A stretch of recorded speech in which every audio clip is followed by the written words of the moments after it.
பேரவைத் தலைவர் அவர்களே, கரூர் மாவட்டத்தில் நிகழ்ந்த துயரச் சம்பவம் ஒட்டுமொத்த தமிழ்நாட்டு மக்களின் மனதையும் உலுக்கியது. நம் அனைவரையும் பெரும் அதிர்ச்சிக்கும் சோகத்திற்கும் உள்ளாக்கியது. இறந்து போனவர்களுக்கு ஆழ்ந்த அஞ்சலியை நான் செலுத்துகிறேன். உறவுகளை இழந்தவர்கள் அனைவருக்கும் எனது ஆழ்ந்த இரங்கலையும் தெரிவித்துக் கொள்கிறேன். கரூர் வேலுச்சாமிபுரத்தில் கடந்த 27/9/2025 அன்று தமிழக வெற்றி கழக கட்சியினுடைய தலைவர் அவருடைய அரசியல் நிகழ்ச்சி நடைபெற்றது. அந்த கட்சியின் கரூர் மேற்கு மாவட்ட செயலாளர் இதற்கான அனுமதியை கோரி பல்வேறு இடங்களில் அவர் அனுமதி கோரிய இடங்களில் போக்குவரத்து நெரிசல் இருக்கும் என்பதாலும் பொதுமக்களுக்கு தொல்லை ஏற்படும் என்பதாலும் பாதுகாப்பு காரணங்களாலும் அனுமதி வழங்கவில்லை. 25/9/2025 காலை லைட் ஹவுஸ் கார்னர் அல்லது உழவர் சந்தை பகுதியில் கூட்டம் நடத்த அனுமதி கோரிய மனுவுக்கும் கூட்ட அளவு மதிப்பீடு மற்றும் பாதுகாப்பு காரணங்களால் அனுமதி வழங்க இயலவில்லை. பிறகு 29/9/2025 அன்று அக்கட்சியின் கரூர் மேற்கு மாவட்ட செயலாளர் வேலுச்சாமிபுரத்தில் 27/9/2025 அன்று மக்கள் சந்திப்பு நிகழ்ச்சி நடத்த அனுமதி கோரினார். அவர் கொடுத்த மனு ஏற்கப்பட்டு 11 நிபந்தனைகளுடன் அனுமதி வழங்கப்பட்டது. கரூர் நிகழ்ச்சிக்கு தமிழ்நாடு அரசின் காவல்துறையினர் சார்பாக கரூர் மாவட்ட காவல் கண்காணிப்பாளர் தலைமையில் பாதுகாப்பு ஏற்பாடுகள் செய்யப்பட்டிருந்தன. 3 கூடுதல் காவல் கண்காணிப்பாளர்கள், 5 காவல் துணை கண்காணிப்பாளர்கள், 18 ஆய்வாளர்கள், 75 உதவி ஆய்வாளர்கள், ஆயுதப்படை காவலர்கள் உள்ளிட்ட 515 காவலர்கள் கரூர் மாவட்டத்திலிருந்து பாதுகாப்பு பணியில் ஈடுபடுத்தப்பட்டு இருந்தனர். இது மட்டுமின்றி வெளி மாவட்டங்களிலிருந்து 1 காவல் துணை கண்காணிப்பாளர், 2 ஆய்வாளர்கள், 8 உதவி ஆய்வாளர்கள், 60 ஆயுதப்படை காவலர்கள், 20 அதிவிரைவு படை காவலர்கள் என 91 பேர் வரவழைக்கப்பட்டிருந்தனர். அன்றைய தினம் பாதுகாப்பு பணிக்காக அதிகாரிகள் மற்றும் காவலர்கள் என மொத்தம் 606 பேர் ஈடுபடுத்தப்பட்டிருந்தனர்.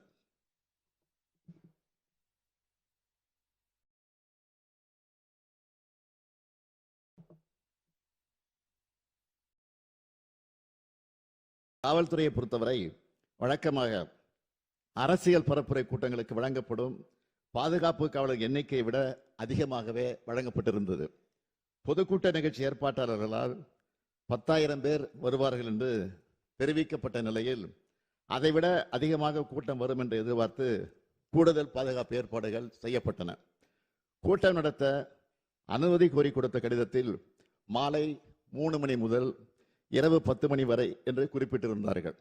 ஆனால் செய்தியாளர் சந்திப்பு மற்றும் சமூக ஊடகங்களில் மதியம் 12 மணிக்கு கட்சித் தலைவர் கரூர் வருவதாக அக்கட்சியின் பொதுச் செயலாளர் தெரிவித்திருந்தார்.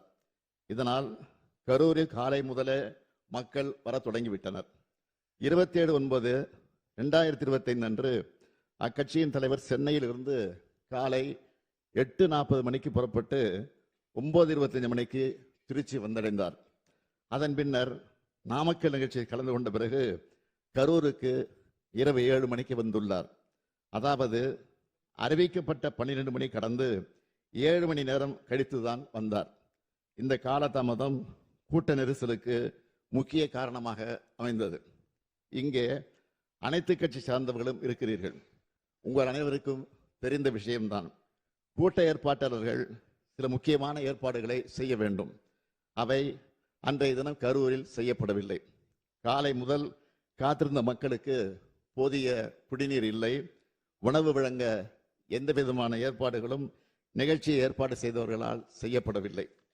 இயற்கை பாதைகளை கழிக்க பெண்களால் வெளியில் செல்ல முடியவில்லை.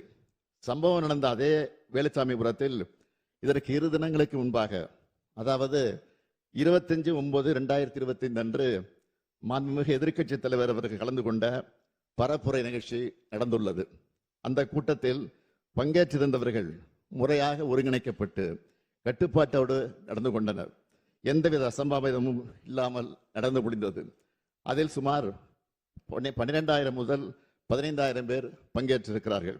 அந்த பரப்புரை கூட்டத்திற்கு சுமார் 137 காவலர்களும் 30 ஊர்காவல் படையினரும் பாதுகாப்பு பணியில் ஈடுபட்டிருந்தனர் என்பதை குறிப்பிட விரும்புகிறேன். ஆனால் அதற்கு நேர்மாறாக இந்த கட்சியினுடைய நிகழ்ச்சி நடந்துள்ளது. கரூர் மாவட்ட எல்லை தவிட்டுப்பாளையம் சோதனை சாவடி நிகழ்ச்சிக்கு பின் கேரவன் வாகனத்தை பின்தொடர்ந்து பெருவாரியான ரசிகர்களும் கட்சியினரும் நிகழ்ச்சி நடைபெறும் இடத்திற்கு வந்து கொண்டிருந்தனர். நிகழ்ச்சி நடைபெறும் பகுதியில் கூட்டம் அதிகமாக இருந்ததாலும் பிரச்சார வாகனத்தின் பின்னால் ஏராளமானோர் வந்ததாலும் கரூர் நகர உட்கோட்ட காவல் துணை கண்காணிப்பாளர் அவர்கள் பிரச்சார வாகனத்தில் இருந்த ஏற்பாட்டாளர்களை அக்ஷயா மருத்துவமனை அருகே நிறுத்தி கூட்டத்தில் உரையாற்றுமாறு அறிவுறுத்தி இருக்கிறார்கள். அதற்கு நிகழ்ச்சி ஏற்பாட்டாளர்கள் முன்பே அனுமதிக்கப்பட்ட இடத்தில்தான் பேசுவோம் என்று பிடிவாதமாக தொடர்ந்து முன்னேறி சென்றனர். கரூர் மாவட்ட காவல் கண்காணிப்பாளர் அக்கட்சியினுடைய இணைச் செயலாளரிடம் பலமுறை தொடர்பு கொண்டு பிரச்சார வாகனத்தை நிறுத்துமாறு கேட்டுக்கொண்டும் அவர் தாவேகா கட்சியின் தலைவர் தனது உரையை தொடங்குமாறு கேட்டுக்கொண்டார். காவல்துறையின் வழிமுறைகளை மீறி வாகனம் அக்ஷனா மருத்துவமனையிலிருந்து 30-35 மீட்டர் தூரம் சென்றபோது இருபுறமும் இருந்த கூட்டத்தினரையே இது நிலைகுலைய செய்தது. இதனால் கூட்டத்தில் பல இடங்களில் அலைமோதல் ஏற்பட்டிருக்கிறது. கூட்டத்தில் இருந்த பெண்கள் மற்றும் குழந்தைகள் மத்தியில பீதி, மூச்சு திணறல், மயக்கம் மற்றும் நெரிசல் ஏற்பட்டது. பலரும் கீழே விழுந்து மிதிப்பட்டிருக்கிறார்கள். கூட்டத்தின் ஒரு பகுதியினர் ஜெனரேட்டர் பகுதிக்குள் நுழைந்து தகர கொட்டகையை அகற்றியும் வெளியேற முயற்சி செய்திருக்கிறார்கள். இதனால் மின்சாரம் தாக்குவதை தடுக்க ஜெனரேட்டர் ஆபரேட்டர் மின்சாரத்தை துண்டித்திருக்கிறார். நிகழ்ச்சி நடைபெற்ற இடத்தில் கூட்ட நெரிசலால் காயமடைந்தும் சோர்வினால் மயக்கமடைந்தும் மக்கள் உதவி கோருவதை கவனித்து காவல்துறையினர் மருத்துவமனை ஆம்புலன்ஸுக்கு தகவல் அனுப்பி வரவழைத்திருக்கிறார்கள். இவ்வாறு கூட்ட நெரிசல் ஏற்பட்ட போது அவர்களை காப்பாற்றத்தான் ஆம்புலன்ஸ் வந்ததை தவிர நெரிசல் ஏற்படுவதற்கு முன்பு எந்த ஆம்புலன்ஸும் வரவில்லை. காவல்துறை, தீயணைப்பு மற்றும் மீட்புத்துறையினர் மற்றும் ஆம்புலன்ஸ் மீட்பு குழுவினர் காயமடைந்தவர்களை மீட்டு அருகில் உள்ள மருத்துவமனைகளுக்கு அனுப்பி வைத்தனர். மீட்பு பணிகளில் முழுவீச்சு நடைபெற்றுக் கொண்டிருக்கும் போது தாவேகா கட்சியினர் 2 ஆம்புலன்ஸ் ஓட்டுநர்களை தாக்கி ஆம்புலன்ஸ் வாகனத்தை சேதப்படுத்தி இருக்கிறார்கள். இதனால் மீட்பு பணிகள் தடைப்பட்டன. இது தொடர்பாக கரூர் நகர காவல் நிலையத்தில் 2 வழக்குகள் பதிவு செய்யப்பட்டு விசாரணை நடந்து வருகிறது. சம்பந்தப்பட்ட நபர் கரூர் நீதித்துறை நடுவர் முன்பு சரணடைந்திருக்கிறார். மற்றொரு குற்றவாளி 2 வழக்குகளிலும் தொடர்புடையதாக கைது செய்யப்பட்டிருக்கிறார். மாண்புமிகு பேரவைத் தலைவர் அவர்களே, கரூரில் தமிழக வெற்றிக் கழக கட்சியின் பரப்புரை கூட்டத்தில் நெரிசல் ஏற்பட்டு மக்கள் இறப்பு ஏற்பட்டுள்ளது என்று தகவல் அறிந்த உடனேயே தமிழ்நாடு அரசு உடனடி நடவடிக்கைகளை மேற்கொண்டது. மருத்துவம் மற்றும் மக்கள் நல்வாழ்வுத்துறை அமைச்சர், முதன்மை செயலாளர், தேசிய நல்வாழ்வு குழும இயக்குனர் உள்ளிட்டோர் உடனடியாக கரூருக்கு அனுப்பப்பட்டார்கள். மேலும் அன்று இரவே நானும் கரூருக்கு சென்று பாதிக்கப்பட்ட குடும்பங்களை சந்தித்து ஆறுதல் கூறினேன். கரூர் துயரத்தை கேள்விப்பட்டதும் என்னால் வீட்டில் இருக்க முடியவில்லை. அதனால்தான் உடனடியாக கரூருக்கு அன்றைய இரவே சென்றேன். மருத்துவமனையில் சிகிச்சை பெற்றவர்களை நேரில் பார்வையிட்டு மருத்துவரோடு ஆலோசித்து உத்தரவு பிறப்பித்தேன். அரசின் அனைத்து துறைகளிலும் ஒருங்கிணைந்து செயல்பட்டனர். அமைச்சர்கள் பலரும் அங்கு சென்று பணியாற்றினார்கள். கரூர் அரசு மருத்துவக் கல்லூரி மருத்துவமனையில் கூட்ட நெரிசலில் பாதிக்கப்பட்ட முதல் நபர் இரவு 7:47 மணிக்கு அனுமதிக்கப்பட்டார். தொடர்ச்சியாக 200க்கும் மேற்பட்டோர் சிகிச்சைக்காக கொண்டு வரப்பட்டார்கள்.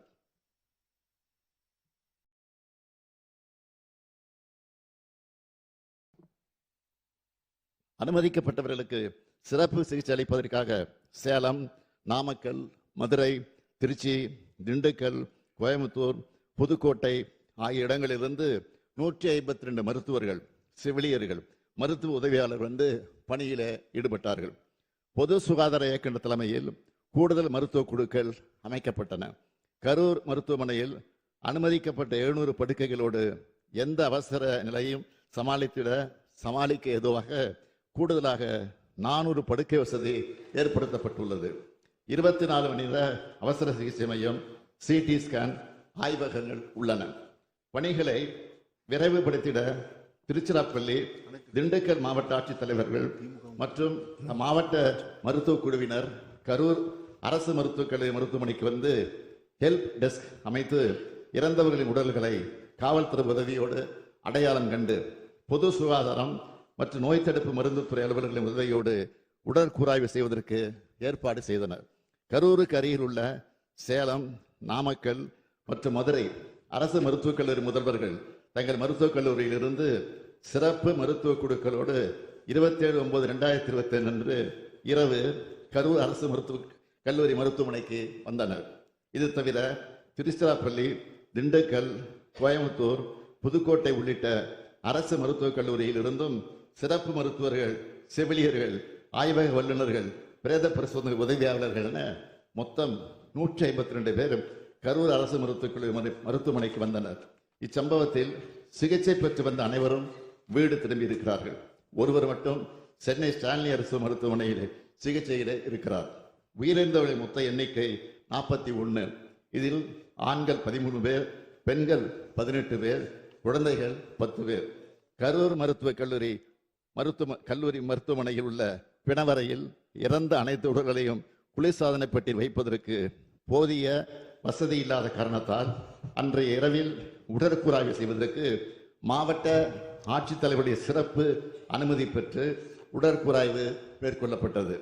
உடனடியாக உடற்கூராய்வு நடைமுறைகளை முடித்து பாதிக்கப்பட்ட துக்கத்தில் இருக்கக்கூடிய குடும்பங்களிடம் உடல்கள் ஒப்படைக்க வேண்டி கரூர் அரசு மருத்துவக் கல்லூரி தடவியல் துறை தலைவர் சங்கர் அவர்களுடைய தலைமையில் 24 மருத்துவர்கள் மற்றும் 16 உதவி பணியாளர்கள் அடங்கிய குழு அமைக்கப்பட்டு உடற்கூராய்வு செய்யப்பட்டது. 28/9/2025 அன்று அதிகாலை 1:45 மணிக்கு முதல் உடற்கூராய்வு துவங்கப்பட்டு 28/9/2025 அன்று மதியம் 1:10 மணி அளவில் 39வது உடற்கூராய்வு முடிவுற்றது. காவல்துறை உயர் அதிகாரிகள் தலைமையில் 200க்கும் மேற்பட்ட காவலர்கள் 27/9/2025 அன்று கரூர் அரசு மருத்துவக் கல்லூரி மருத்துவமனை வளாகத்தில் குழுமிய பெரும் கூட்டத்தினரை ஒழுங்குபடுத்தி எந்த ஒரு அசம்பாவிதம் ஏற்படாமல் கவனித்துக் கொண்டனர். துயரமான இச்சம்பவத்தில் தமிழ்நாடு அரசின் சார்பில் முதலமைச்சர் பொது நிவாரண நிதியிலிருந்து உயிரிழந்த 41 நபர்களின் குடும்பங்களுக்கும் தலா 10 லட்சம் ரூபாய் வழங்கப்பட்டது. தீவிர காயமடைந்த 47 நபர்களுக்கு தலா 1 லட்சம் ரூபாயும், வெளிநோயாளிகளாக சிகிச்சை பெற்ற 55 நபர்களுக்கு தலா 50,000 ரூபாயும் என மொத்தம் 143 நபர்களுக்கு 4,84 லட்சம் ரூபாய் முதலமைச்சரின் பொது நிவாரணத்திலிருந்து வழங்கப்பட்டது. இந்த சம்பவத்தை விசாரிக்க 28/9/2025 அன்று ஓய்வு பெற்ற உயர்நீதிமன்ற நீதிபதி திருமதி அருணா ஜெகதீசன் அவர்கள் தலைமையிலே ஒரு நபர் ஆணையம் அமைக்கப்பட்டது. மாண்புமை சென்னை உயர்நீதிமன்றத்தின் உத்தரவுப்படி 3/10/2025 அன்று ஐஜி திரு அஸ்ரா கார்க் ஐபிஎஸ் அவர்கள் தலைமையில் சிறப்பு புலனாய்வு குழு அமைக்கப்பட்டது. தமிழ்நாடு அரசு இந்த சம்பவத்தை சட்டப்படி விரைந்து கையாண்டது. அனுமதி வழங்கல், மருத்துவ உதவி, நிவாரண விநியோகம் அனைத்தும் சரியான முறையில் நடந்தன. இது போன்ற துயரங்கள் எதிர்காலத்தில் நிகழாமல் தடுக்க வழிகாட்டு நெறிமுறைகள் உருவாக்கப்பட்டு வருகிறது. இந்த நிலையில் இச்சம்பவம் குறித்து உச்ச நீதிமன்றத்தில் தொடுக்கப்பட்ட மேல்முறையீட்டு வழக்கில் இவ்வழக்கு சிபிஐ விசாரணைக்காக ஒப்படைக்கப்பட இடைக்கால உத்தரவு பிறப்பிக்கப்பட்டுள்ளது. நான் எனது 50 ஆண்டுகால பொது வாழ்க்கையில் எத்தனையோ நிகழ்ச்சிகளை பார்த்திருக்கிறேன், நடத்தியும் இருக்கிறேன். இங்குள்ள அனைத்து அரசியல் இயக்கங்களை சார்ந்தவர்களும் இத்தகைய அனுபவம் கொண்டவர்கள் தான். மாநாடுகள், பொதுக்கூட்டங்கள், ஆர்ப்பாட்டங்கள், போராட்டங்கள் நடத்தும் போது அதற்குரிய சட்டத்திட்டங்களும் நெறிமுறைகளுக்கும் பொது ஒழுக்கங்களுக்கும் கட்டுப்பட்டு நடத்தப்பட்டு வருகின்றன. அப்படித்தான் நடத்த வேண்டும். கட்டுப்பாடுகளை மீறும்போது அதனால் பாதிக்கப்படுவது நிகழ்ச்சிகள் நடத்தும் கட்சியினுடைய தொண்டர்கள் தான், நமது தமிழ்நாடு மக்கள் தான். சமூக வலைத்தளங்களில் தேவையற்ற வதந்திகள் பரவிய போது அதற்கு முற்றுப்புள்ளி வைக்க வீடியோ மூலமாக எந்த அரசியல் கட்சி தலைவரும் தன் கட்சி தொண்டர்களும் அப்பாவி பொதுமக்களும் இறப்பதை விரும்ப மாட்டார்கள் என்றுதான் நான் குறிப்பிட்டேன். இறந்தவர்கள் நமது உறவுகள் என்பதை மனதில் வைத்து அனைவரும் செயல்பட வேண்டும் என்று கேட்டுக்கொண்டேன். அது மட்டுமன்றி அரசின் உயர் அலுவலர்கள், காவல்துறையின் உயர் அலுவலர்கள் செய்தியாளர்களை சந்தித்து உண்மை நிலையை வீடியோக்களோடு ஆதாரத்தோடு தெளிவுபடுத்தினார்கள். மருத்துவமனை அனுமதிக்கப்பட்ட அனைவரையும் காத்தது நமது அரசு. அனைவருக்கும் உரிய சிகிச்சை அளித்தது நமது அரசு. உச்சநீதிமன்றம் இந்த விவகாரத்தில் இடைக்கால உத்தரவு பிறப்பித்துள்ளது. இறுதி தீர்ப்பின் அடிப்படையில் அரசு செயல்படும் என்பதை உறுதியோடு நான் இங்கு சொல்லுகிறேன். அதே நேரத்தில் இது போன்ற